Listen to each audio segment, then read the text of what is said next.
नमस्कार परीक्षार्थी मित्रांनो, स्पर्धा परीक्षा मार्गदर्शन मध्ये तुमचं स्वागत आहे आणि आजच्या टॉप हेडलाईन्स पुढील प्रमाणे.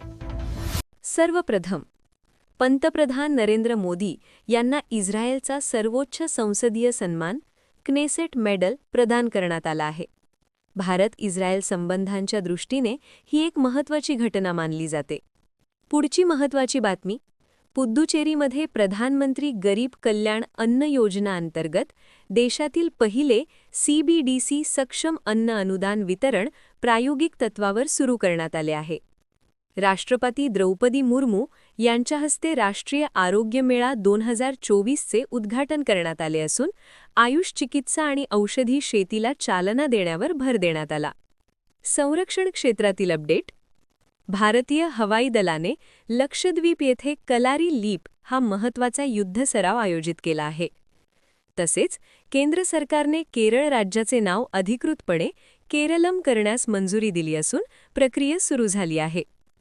आता महाराष्ट्र विशेष घडामोडी.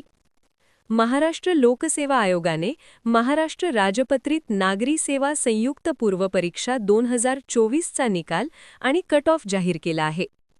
मुख्यमंत्री देवेंद्र फडणवीस यांनी महाराष्ट्राला AI आणि तंत्रज्ञान हब बनवण्यासाठी नवीन धोरणात्मक उपक्रम जाहीर केला आहे. आज 27 फेब्रुवारी रोजी कवी कुसुमाग्रज यांच्या जयंतीनिमित्त मराठी राजभाषा दिन साजरा केला जात आहे.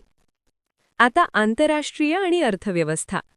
भारत आणि इस्रायल दरम्यान मुक्त व्यापार कराराच्या वाटाघाटींची पहिली फेरी नवी दिल्लीत पार पडली आहे. नेदरलँड्समध्ये रॉब जेटन यांनी सर्वात तरुण आणि पहिले उघडपणे समलिंगी पंतप्रधान म्हणून शपथ घेतली आहे.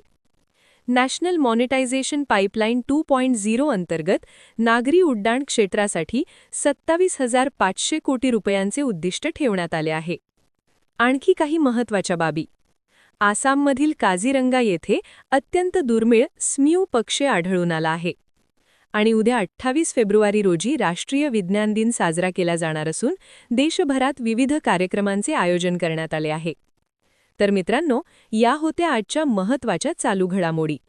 अशाच स्पर्धा परीक्षा उपयुक्त अपडेट्ससाठी चॅनलला सबस्क्राईब करा आणि आपले स्पर्धा परीक्षा टेलिग्राम चॅनल जॉईन करायला विसरू नका.